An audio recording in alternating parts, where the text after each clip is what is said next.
If you've ever watched The Repair Shop, you've seen it.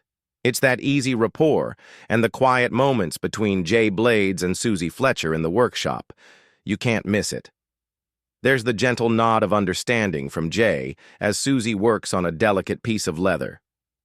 And that faint, knowing smile she gives back, a silent acknowledgement of their shared space. It's a comfortable rhythm, the quiet heartbeat of one of Britain's most loved shows. We see them as colleagues and friends, two key parts of a TV family that doesn't just mend broken heirlooms, but somehow seems to mend a little piece of the nation's heart each week. But what the cameras have never fully shown is the profound reason why they're so close. Behind the comforting smiles, a deeper connection was unfolding. It wasn't just about working together. It was born from the shared, invisible weight of their own personal battles. For a long time, no one knew the full story. Now, looking at what Jay has shared about his co-star, we can see a depth to their bond that goes far beyond the workshop walls. And the truth of it gives us a whole new perspective. To get the heart of this friendship, you first have to understand the wars they fought alone. For Jay Blades, the man who became the face of compassionate restoration, life was once more fractured than any item ever brought into the barn. He grew up on a council estate in Hackney, his childhood shaped by poverty. Fixing furniture wasn't a hobby, it was a necessity. But underneath this practical skill, a more painful secret was growing. Jay couldn't read. School was a place of quiet terror. Undiagnosed with dyslexia, he was put in the learners group, a label that stuck with him. He learned to cope by becoming the class clown, the protector, using his natural charm to deflect from his own insecurity. He navigated the world by memory and observation, skills that would later make him a brilliant presenter, able to connect with people on a purely human level. But the shame of his illiteracy was a constant weight. A teacher once told him his life would amount to nothing, a cruel prediction that haunted him for decades. He spent his 20s feeling directionless, getting into fights, and eventually left London just to escape the trouble that seemed to be everywhere. He was a man running from a ghost he couldn't name. For a while, he found his path through sheer willpower. He and his first wife, Jade, started a charity called Out of the Dark, teaching disadvantaged youth how to restore old furniture. It was a success. He was helping people, building something real. From the outside, it looked like he'd won. He was a husband, a father, and a community leader. But the foundation was shaky. The charity's funding started to dry up, and the financial pressure became immense. On top of this, his marriage was falling apart, a crisis he now speaks about with raw honesty. Then, it all collapsed at once. Everything came at once, he recalled. My marriage had broken down, I didn't have any money, and the people that I employed I had to make redundant. In 2015, the man we now know as the calm center of The Repair Shop had nothing. His business was gone. His marriage was over. He was homeless. That teacher's words screamed in his ears. He felt like a complete failure. The darkness that had been chasing him finally caught up. I was unable to see tomorrow, he confessed, admitting he couldn't see himself existing in the future. That's when he got in his car and just drove, with no destination.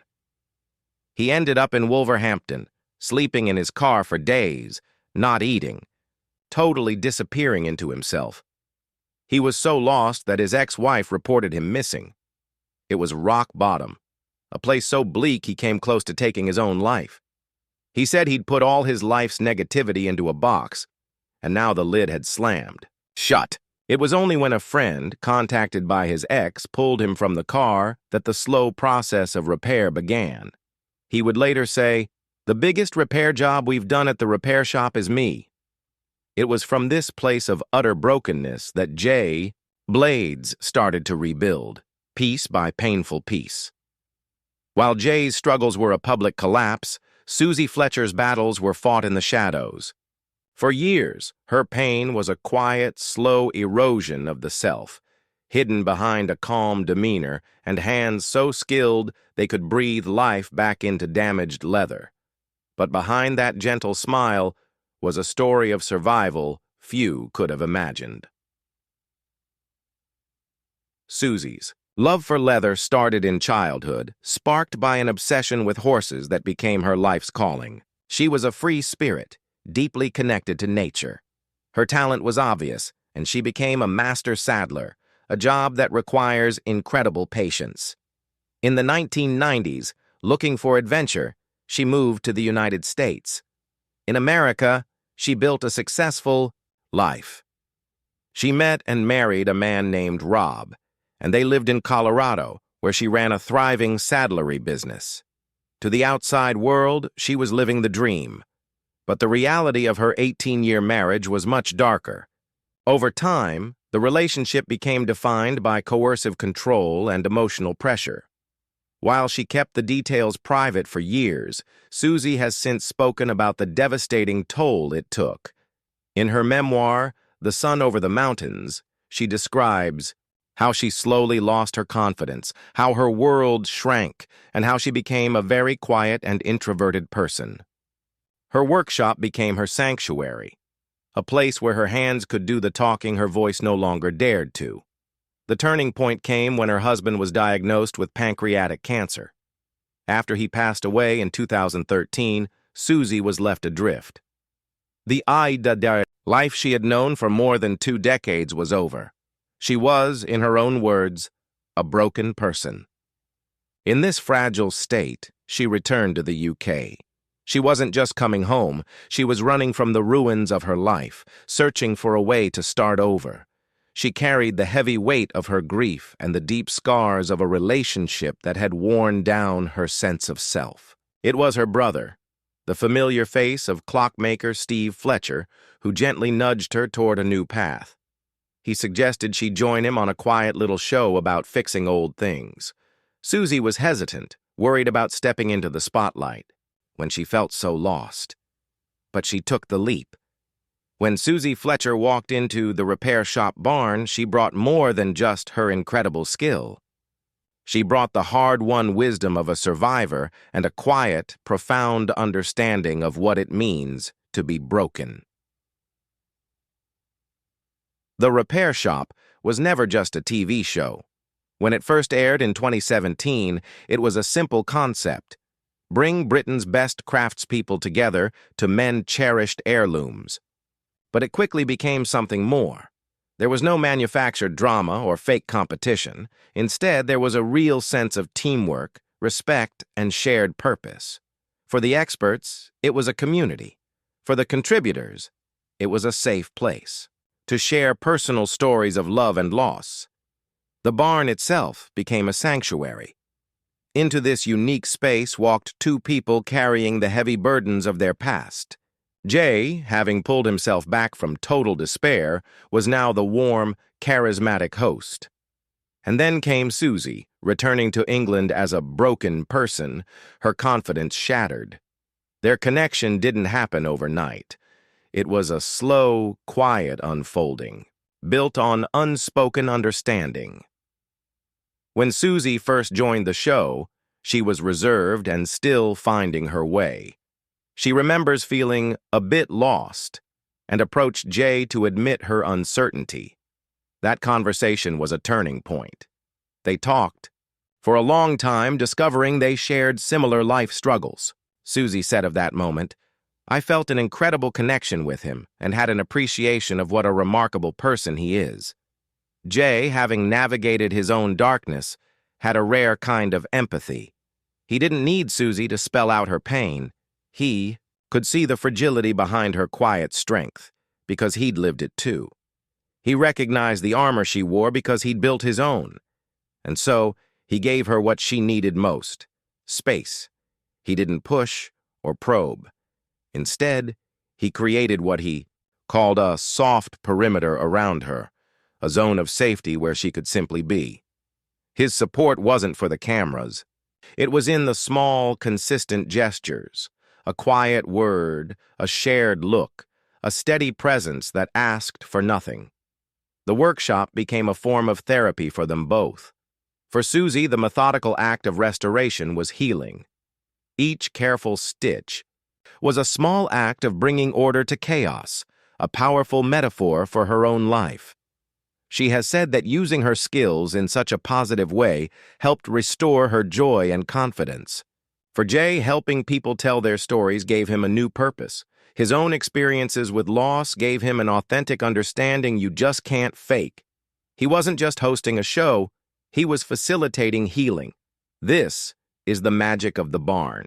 Jay and Susie weren't just fixing objects. They were, in their own quiet ways, mending each other. He saw her for who she was and offered a protective friendship. She, in turn, with her calm presence, became a grounding influence in the workshop. It wasn't about one person saving the other. It was about two survivors seeing the light of resilience in each other's eyes and silently agreeing to help keep that flame alive. As the repair shop became more popular, viewers were captivated by the easy chemistry between Jay and Susie. Was it a deep friendship or something more? The truth, as Jay and Susie have gradually revealed, is more complex and profound than anyone guessed. It's a bond forged in the fires of their individual traumas, a connection that goes beyond simple labels. Susie has been incredibly clear about the role Jay played in her healing.